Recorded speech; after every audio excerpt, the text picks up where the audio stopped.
GMNA uses artificial intelligence for generated speech, visuals, and production. AI-generated content may contain errors. Please verify important information before making decisions or taking action.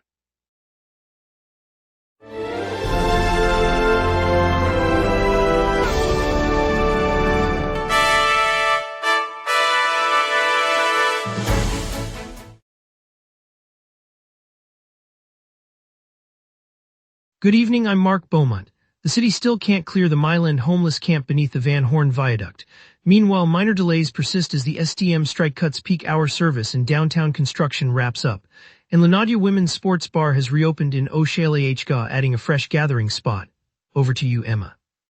The Montreal Jazz Street Fair opens this Saturday on St. Laurent Boulevard, showcasing over 10 local bands, several food trucks, and interactive art installations for families.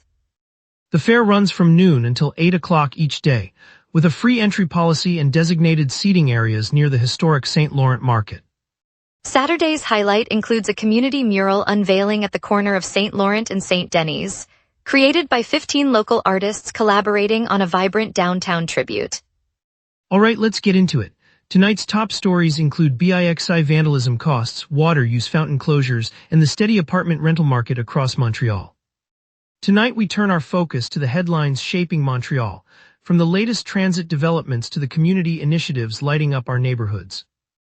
Mayor Soria Martinez Ferrada's administration announced today that the city has been forced to suspend its plan to dismantle the homeless encampment tucked beneath the Van Horn Viaduct in the Myland neighborhood. Officials said safety concerns and a lack of available resources have left crews unable to proceed, halting the broader effort to clear temporary settlements across the island. The encampment, which has grown over recent weeks, sits in a narrow corridor under the elevated rail structure, complicating access for sanitation and emergency services.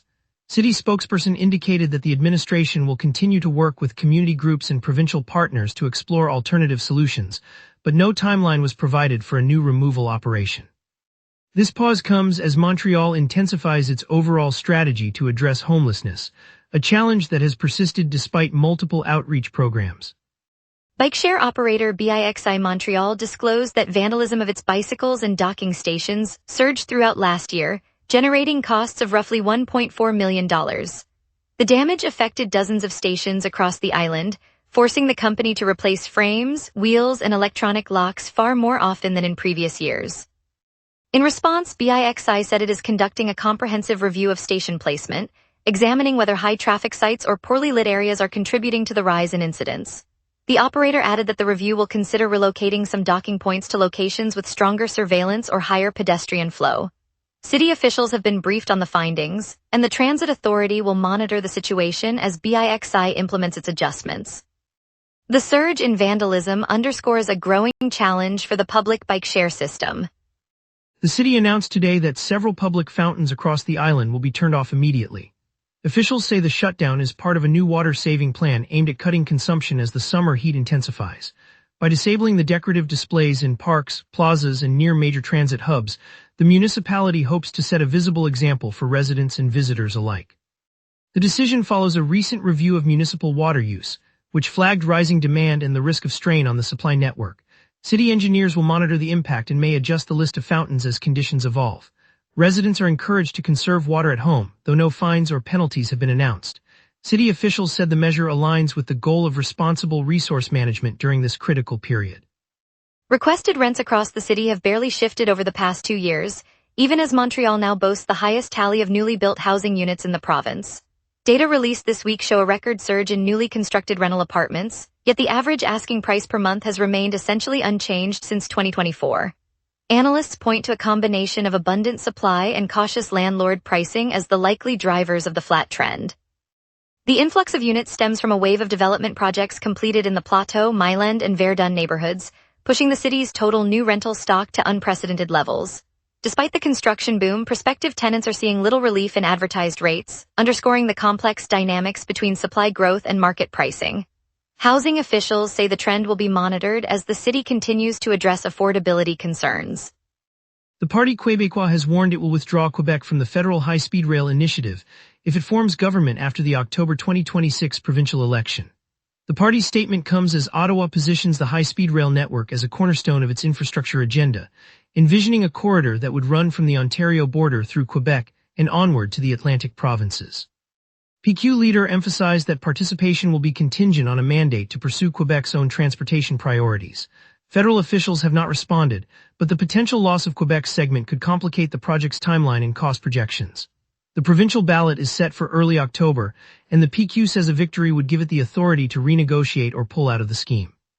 Voters will hear this stance as the campaign intensifies, and the outcome could reshape the province's role in a national rail vision.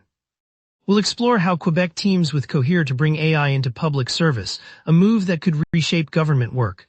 We will be right back. Welcome back, everyone. Let's dive into what's happening across the city, and now Emma Leclerc brings you the local stories you need to hear.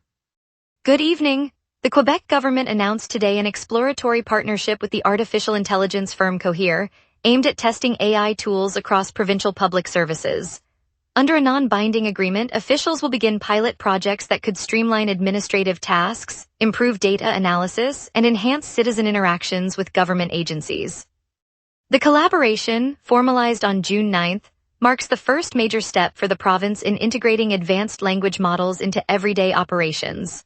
While details of specific applications remain confidential, the initiative signals a willingness to experiment with technology that could affect everything from permit processing to social service delivery.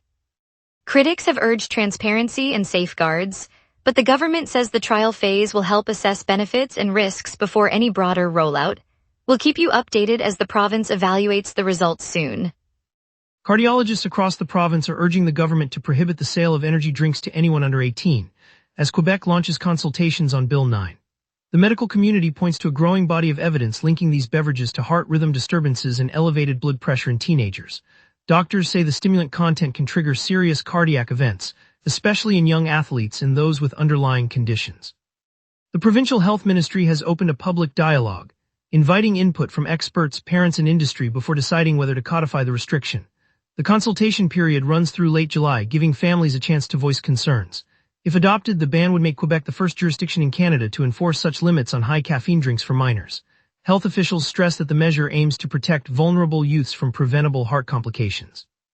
In June, developers are now facing an average wait of 11 months just to secure a residential construction permit in the city.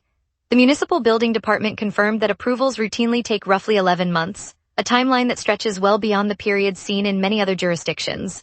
As a result, several firms have begun shifting new projects to sites outside the city limits, seeking faster processes to keep budgets on track. Industry sources say the prolonged wait adds significant holding costs and delays for homeowners awaiting new housing. The slowdown also impacts the supply pipeline, potentially limiting the number of new units that can be completed each year. Officials acknowledge the gap but have not announced a specific plan to shorten the review period. The longer approval timeline has been cited as a factor in the slowdown of new housing starts within the city.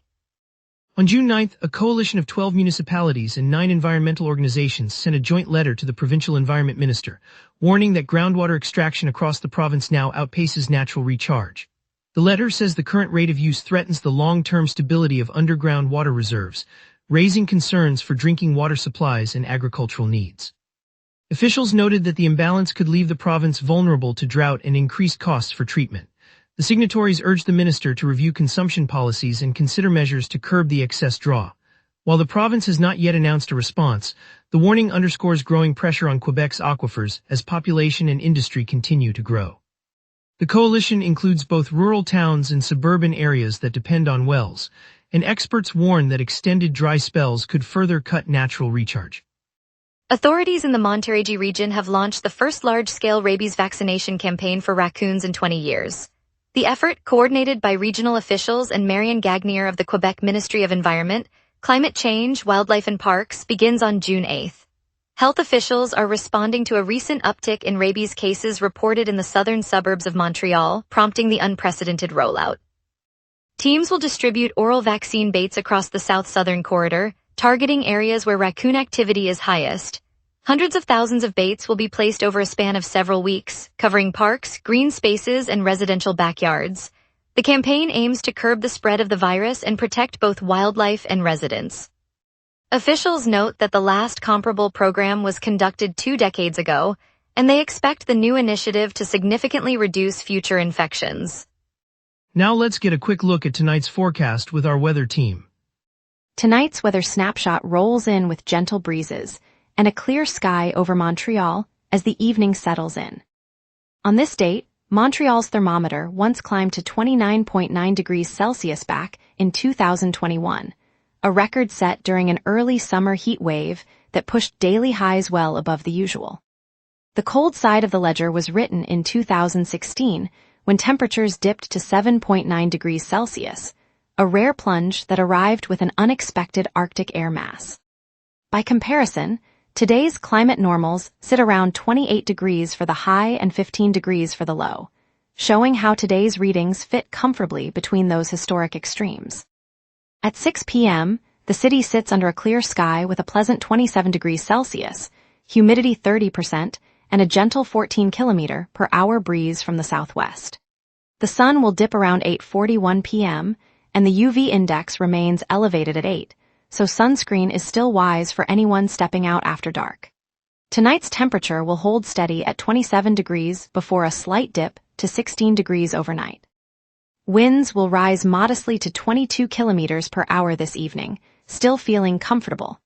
No rain is expected, and there are no active alerts, so enjoy the calm night as we look ahead to tomorrow's weather. Looking ahead, Wednesday brings a cooler mid-week dip with a high of 24 degrees and a low of 18, and clouds will dominate the day with about 65% chance of rain. Thursday eases a bit as temperatures climb to 27 degrees, night lows reaching 21, though the sky stays overcast and the rain probability settles around 40%. Friday repeats a warm spell with a high of 30 degrees, but the clouds linger and there's roughly 45% chance of showers, while overnight lows fall back to 18. Saturday offers a welcome break. Clear skies, a comfortable high of 25 and a low of 18, perfect for outdoor plans. Sunday turns wetter again, with a high of 21, a cool low of 14, and a 60% chance of rain to close the weekend. We'll break down traffic snarls from the STM strike, preview the Habs Award night highlights, and spotlight La Nadia's reopening. We will be right back. Formula One festivities are the disruption right now. Downtown streets including Crescent Street, de Maisonneuve Boulevard, Peel Street, and Saint Laurent Boulevard are closed for the race. Expect detours and travel time if you're heading into the core. Elsewhere, the network is moving smoothly. No active accidents have been reported and arterial routes are clear. Roadwork continues, with lane reductions on several major corridors. Drivers should allow 5 to 10 minutes on routes such as the Descartes Expressway, the Trans-Canada Highway, and the Gouin Bridge. On transit, the STM strike has cut metro and bus service to operation through June 9 to 11. After that, service will run at reduced frequency from June 12 to 17. Expect waits and crowded trains on the green and orange lines. The race schedule wraps up by evening, so highway traffic should ease after 7 p.m. if you're heading west on Highway 1 or south on the Champlain Bridge. Plan for normal conditions. There are no verified listings available for this segment. And now here's Jason with sports. Big headlines out of Montreal as the Canadiens close a memorable season. A double honor for the Canadiens at the NHL Awards. Captain Nick Suzuki claimed the Frank J. Selk Trophy, recognizing the league's top defensive forward, while Cole Caulfield took home the Lady Byng Trophy. 2 awards in one night, a bright signal heading into the offseason, according to CBC Sports NHL. The Canadiens' playoff run is over. Carolina's Logan Stankoven scored one of 3 first-period goals in Game 5 of the Eastern Conference Final, helping the Hurricanes eliminate Montreal and advance to the Stanley Cup Final. CBC Sports NHL reports the Habs were knocked out in that decisive 5th game. An emotional goodbye in Montreal. Brendan Gallagher, described by CBC Sports NHL as the longest-serving Canadian, announced he is moving on from the only NHL franchise he has ever known. Gallagher said it is time to, quote, find a new home, closing the chapter on a lengthy career in blue, Blanquette Rouge. La Nadia, the women-focused sports bar nestled on St. Laurent in Ochel-Hga, has thrown its doors open again after a few weeks of silence. The venue serves up poutine, craft beer, and a lively screen lineup that puts women's teams front and center, giving fans a place to cheer, laugh, and connect. Its reopening sparks a fresh pulse on the block, drawing regulars and newcomers alike, and adds a vibrant stitch to the neighborhood's cultural fabric. As the bar buzzes with conversation and the roar of a goal, it reminds us that Montreal thrives when spaces celebrate every voice. La Nadia isn't just a bar, It's a community hub where the city's spirit feels at home. Stay tuned for a feel-good story as La Nadia Women's Sports Bar swings its doors open in Oshel-Ahga, bringing community spirit back. At the bustling shoreline of the St. Lawrence, the Circuit Gilles Villeneuve thrummed with the sound of engines and laughter as families, friends and strangers gathered for the 2026 Canadian Grand Prix. More than 360,000 spectators streamed onto grandstands, their faces lit by the glow of sunrise and the roar of cars, turning the race into a celebration. Volunteers from local community centers handed out cups of hot chocolate to children perched on the edge of their seats, while a group of senior cyclists rode the perimeter, cheering every lap as if it were a parade in their own neighborhood. In the middle of the frenzy, a 9-year-old boy named Lucas, clutching a handmade sign for his favorite driver, was lifted onto the pit lane by a team member who paused to pose for a photo, a moment that captured the generosity and shared pride of Montrealers. As checkered flag fell and the crowd erupted in a chorus of applause, City felt a little closer, reminded that together we can turn fastest sport into a communal heartbeat. Montreal's spirit shines brighter with every shared moment like this. On the bustling streets of the plateau, families gathered on balconies, watching the evening light ripple across the St. Lawrence.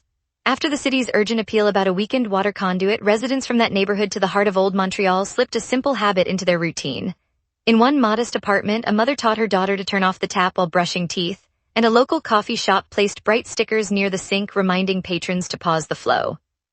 The collective effort nudged daily potable water consumption down by just 1%, a modest dip that still marks the first measurable response to the city's call. What makes this small shift powerful is the ripple it creates: neighbors sharing water-saving tips, schoolchildren tracking their usage on chalkboards, and a community garden thriving on reclaimed rainwater. It shows that when Montrealers come together, even the slightest change adds up. I walked past a community board where volunteers posted colorful charts tracking the dip, and the smiles on neighbors' faces reminded us that progress is shared. Every drop saved today helps keep our city vibrant and resilient for tomorrow. Thank you, Montreal, for joining us tonight. It was striking to see the city's decision to shut down several fountains as we all conserve water. Stay tuned for more insight tomorrow as we keep you informed on the stories that matter, and stay curious. See you then.